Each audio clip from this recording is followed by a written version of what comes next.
മലപ്പുറം കരുവാരക്കുണ്ട് അരിമണലിൽ മലയോര ഹൈവേയിൽ പരിഭ്രാന്തി പരത്തി കാട്ടാന ഇറങ്ങി. ബൈക്കിൽ യാത്ര ചെയ്യുകയായിരുന്ന യുവാക്കൾക്ക് നേരെ ചിഹ്നം വിളിച്ചാണ് കാട്ടാന പാഞ്ഞെടുത്തത്. ഇന്ന് വൈകുന്നേരം 5 മണിയോടെ നടന്ന സംഭവത്തിൽ യുവാക്കൾ തലനാരിഴയ്ക്കാണ് രക്ഷപ്പെട്ടത്. വിവരങ്ങളുമായി ശിവദാസ് കന്മനം ചേരുന്നു. ശിവദാസ്, മലപ്പുറം കരുവാരക്കുണ്ടിലാണല്ലോ കാട്ടാന മലയോര ഹൈവേയിൽ ഇറങ്ങി പരിഭ്രാന്തി പരത്തിയത്. അതിൻ്റെ ദൃശ്യങ്ങളും നമുക്ക് ലഭ്യമായിട്ടുണ്ടല്ലോ. കൂടുതൽ വിവരങ്ങൾ. വിനോദ്, മലപ്പുറം ജില്ലയിലെ നിലമ്പൂരിന് അടുത്ത് കരുവാരക്കുണ്ടിലാണ് ഇത്തരത്തിൽ ഒരു സംഭവം ഉണ്ടായിരിക്കുന്നത്. അതായത് മലയോര ഹൈവേയിലൂടെ യാത്ര ചെയ്യുകയായിരുന്ന ആളുകൾക്ക് മുൻപിലേക്കാണ് കാട്ടാന ചിഹ്നം വിളിച്ചുകൊണ്ട് ഓടി വന്നത്. യുവാക്കൾ ഇത് മൊബൈലിൽ ദൃശ്യവും എടുത്തിട്ടുണ്ട്.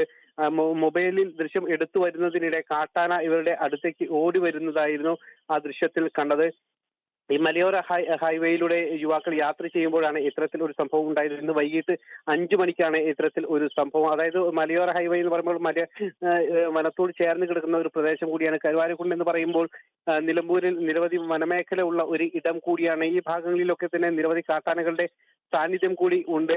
കരുവാരക്കുണ്ട് ഭാഗങ്ങളിലൊക്കെ തന്നെ കൂടുതലും ജനവാസ മേഖല കൂടിയാണ്. ഇതിന് ഉള്ളിലൂടെയാണ് ഈ ഒരു റോഡ് കടന്നു പോകുന്നത്.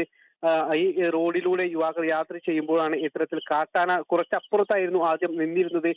പിന്നീട് ആ കാട്ടാന ചെറിയൊരു ഉയർന്ന ഭാഗമാണ്, ആ ഭാഗത്തു നിന്നും താഴേക്ക് ഇറങ്ങി വന്ന് ഈ റോഡിലേക്ക് എത്തി യുവാക്കളുടെ മലപ്പുറം കരുവാരക്കുണ്ട് അരിമണൽ മലയോര ഹൈവേയിലാണ് കാട്ടാന ഇറങ്ങി പരിഭ്രാന്തി പരത്തിയത്. തലനാരിഴയ്ക്കാണ് ബൈക്കിൽ സഞ്ചരിച്ച യുവാക്കൾ രക്ഷപ്പെട്ടത്. വിവരങ്ങൾ നൽകുകയായിരുന്നു ശിവദാസ് കന്മനം.